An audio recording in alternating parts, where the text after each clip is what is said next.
Yo, welcome back to Tyson's Alchemy. Today I'm going to be answering a question about what type of books would I recommend reading. Now, I'm not a huge book reader, but I have read some quality books, and that's the difference. I don't have a lot of time, so I can't sit and read loads and loads of books as much as I would want to, because there is a lot of knowledge and wisdom within a lot of books. The first book I came across that really confirmed everything I thought I was believing as a young kid growing up with my self-hypnosis was a book called Think and Grow Rich by Napoleon Hill. Now, it's very Marmite, this book. Lots of people think it's a load of wishy-washy, and a lot of people think it's very, very powerful. Now, obviously I grew up believing in the power of my own words and the power of my mind.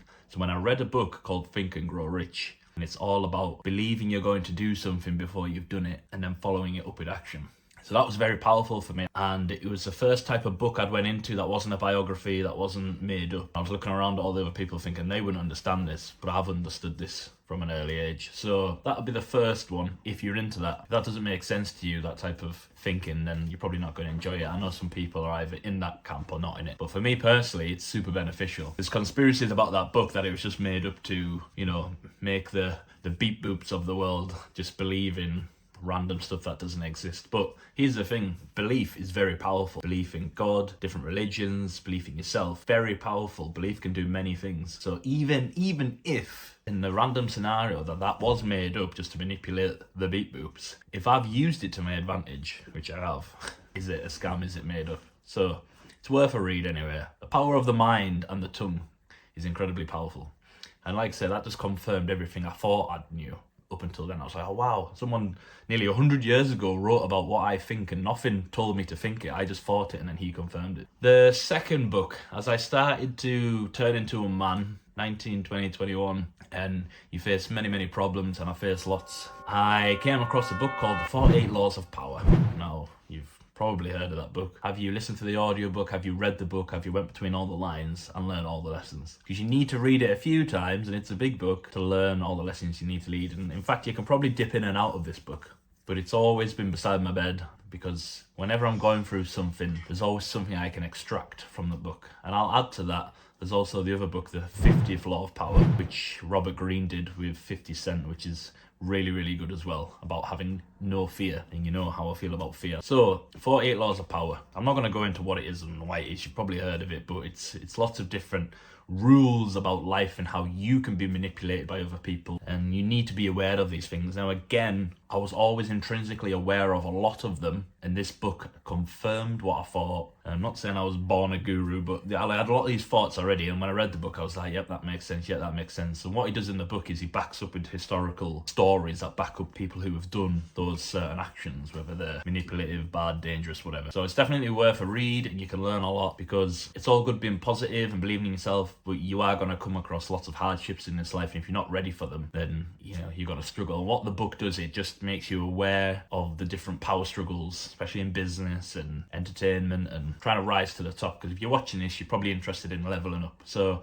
I'd read the 48 Laws of Power and read the 50th Law. Now, another book is The Wolf of Wall Street biography. There's no saying whether it's 100% true, because Jordan Belfort is obviously a salesman, we all know that. Now, obviously I watched the film in 2013, changed my life. I've spoke about this before. I decided to chase a life of bigger fulfillment after watching that film. It inspired me a lot. And immediately what I'd done was, so I could get into my self-hypnosis and kind of slip in and out of a Jordan Belfort style character, was I got his book. So there's a book called The Wolf of Wall Street, which is where the film comes from. He wrote it in prison when he was locked up, and it's really good. It goes into more detail, obviously, than the film. The film's really good, but the book goes into more detail. And so I was able to extract more detail out of him and his character and some of the stuff he went through, so I could apply to my self-hypnosis. So if you've got someone you really like, I haven't got a biography out, but if you've got someone you really like or that's inspiring to you, then find their book, if they've got one, find a biography, and then you can learn about them even more, and then you can actually start to apply other parts of self-hypnosis to your character building that maybe you wouldn't know if you didn't read the book. So I've read quite a few biographies. even like growing up, like footballers that I used to like, David Beckham, Steven Gerrard, all these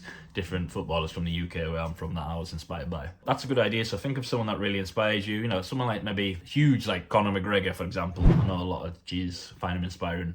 I'm pretty confident he's got a book out there. You go read it. You'll learn a few things that you probably don't learn when you're watching the TikToks and the Instagram reels about him. And then you can apply that. You know, it might be something to do about Ireland or something. You could maybe get yourself a little Ireland bracelet, and when you wear it, who the fuck is that guy?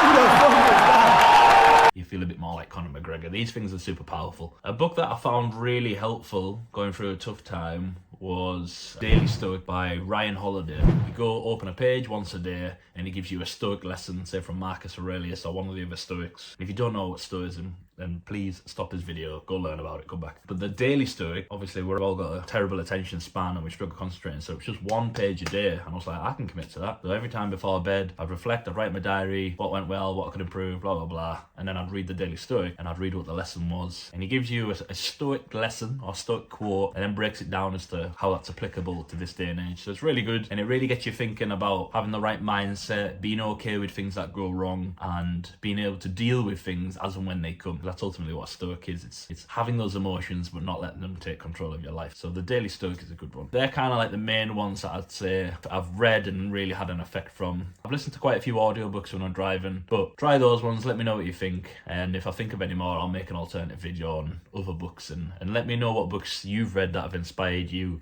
or maybe that you're gonna read that have inspired you and my biography. Not yet. But anyway, self-hypnosis is the key.